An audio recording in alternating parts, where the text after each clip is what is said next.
أعوذ بالله من الشيطان الرجيم بسم الله الرحمن الرحيم. One of it. I'd like to say that the main thing about country music is I love to sing it, and there's a lot of people who love to hear country music.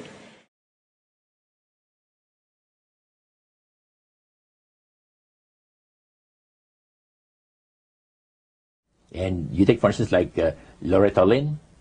She says on national television, and I have the data on it, that I heard it myself. She said that she was made successful in her singing career by a dear friend of hers that was the same age as she, and died when she was 18 years of age. And Loretta was trying to get into the singing world, you know, but she says, I had no success at all. Until one night I was sitting in bed reading a book. And she says, who walks right through the wall with my friend? The spirit of my friend. And she says, Loretta, I'm going to make you a very famous person in singing Western country music. And I will be with you all the time. Trust me. And she says, she had a big concert once, and she was coming down with this bad cold. And she thought that her voice was going to give. She talked to her spirit and felt that she was going to be helped. And she got on the stage and she started to sing, and right in the middle of where she really needed the power at all. And her spirit friend tapped her on the shoulder and said, and started to sing for her. She said, her voice went through me, the power.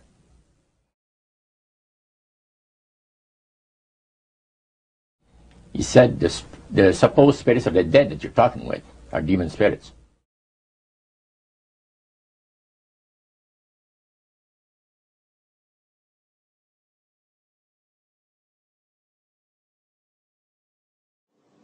The Prophet said, alayhi salatu wasalam, about the false Messiah, Dajjal. He said, the hadith is in Kanzul Ummal, وَيُبْعَثُ مَعَهُ شَيَاطِينَ,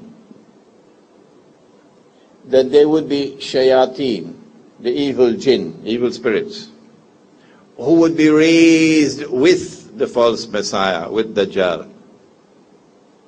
يُشَبِّهُونَ بِالْأَمْوَاتِ, and these evil jinn, evil spirits, will assume human form.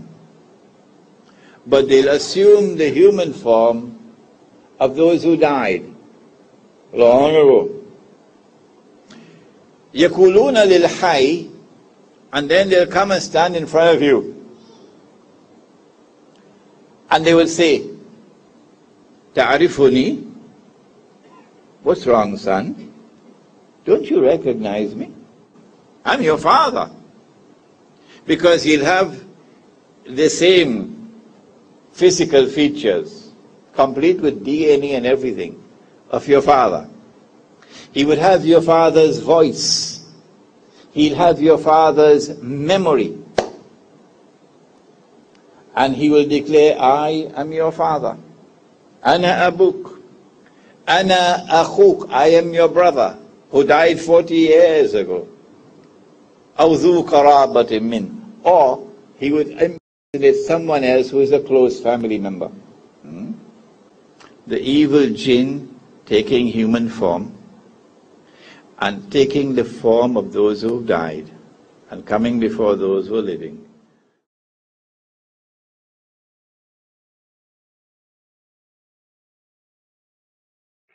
Now, one of the closest friends that I got during that time that I obtained was a man named David Crosby. Crosby, Still, Nash & Young. I saw David the day before Christmas last year, talked with him. I got him away from this witch that he had with him. He told her to go shopping. We were in West Hollywood, and I was witnessing around to people I knew. We went off in this store, and we started talking. I said, David, I'd like to ask you a couple questions. I said, I already know the answers, but I've been gone for 5 years. I'd like to know if certain things are still the way they were when I left. I said, now I'll have to explain some of this when I'm done, because you're not going to understand it all unless you know something about music. I said, do they still take the master to the temple room? Dave said, yeah. I said, do they still have the coven conjure demons into the master? He said, of course. I said, now, I got to know something. What's the main reason for rock music? He said, come on, Lance, you know what the reason is. I said, please, David, I don't want to guess. Tell me what the main reason is. He said, the same as when you were in, so that we can play spells on people that we couldn't cast spells upon. I'll explain what that means in a minute. I said, okay, one last thing. I've been hearing that you must be an initiated witch now to get a record contract. He said, that's right. He says, many of us that weren't total witches have to be witches now in order to produce music.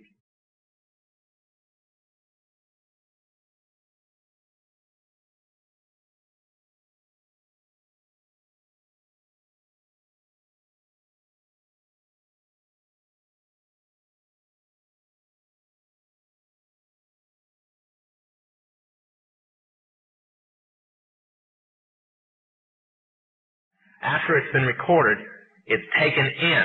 This is why a master's cut months in advance before it's released. On the full moon, it's taken in to a temple room about the size of this auditorium that is in every one of the major music companies, behind locked doors up in the executive offices. And it's placed on an altar sitting in the north of the room, and a pentagram engraved in the floor. And 13 hand-chosen witches and wizards and a coven come in and conjure a principality or a power up, usually Regia or something like that, and order him to tell the demons under him to follow every record and every tape coming off of that master. If that's too hard for you to believe, I'm sorry. That's why they do it.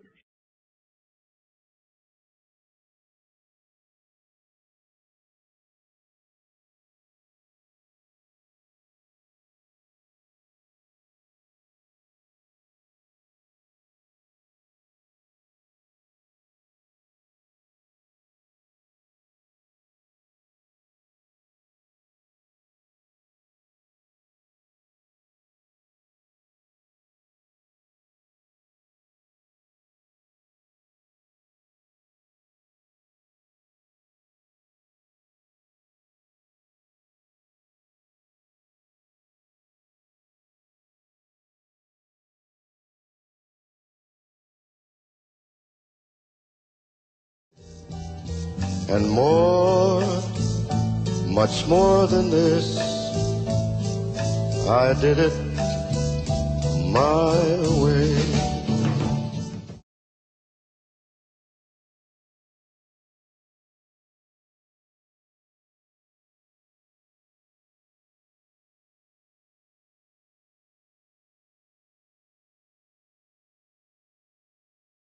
Hailed as one of history's Wolfgang Amadeus Mozart, a Freemason himself, composed a symphony, which was an open display of Freemasonry. The symphony is based on a story taken from Egyptian mythology of Isis and Osiris.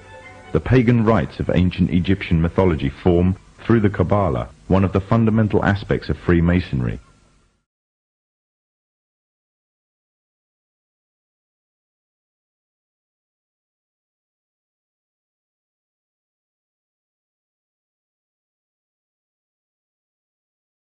It is hard to overestimate the impact that the Beatles had on the world at large, as youth by the millions were given a form of emotional shock treatment.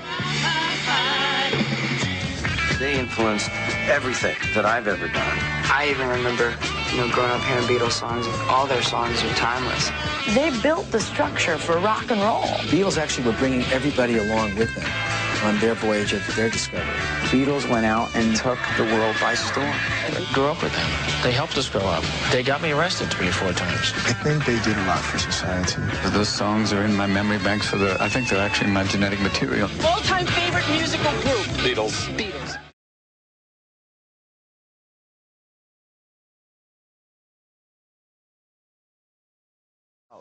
When you go back and listen to Sgt. Pepper's, they were brilliant. Sgt. Pepper changed the world.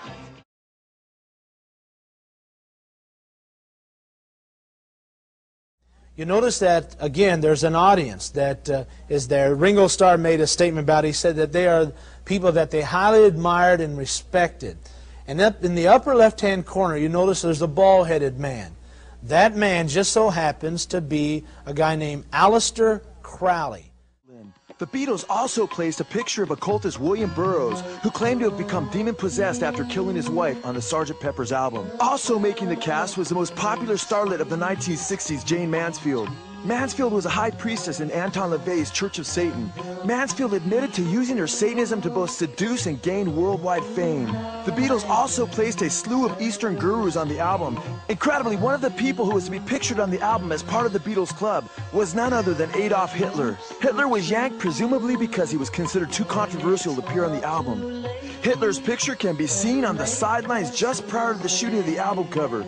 It has been well documented that Nazism was rooted in the occultic teachings of Madame Blavatsky and others. Aleister Crowley claimed that Hitler was his disciple and was seeking to implement the teachings of the Book of the Law through his policies of the triumph of the will. And of course, as we have noted on the top left, we find the picture of none other than Aleister Crowley.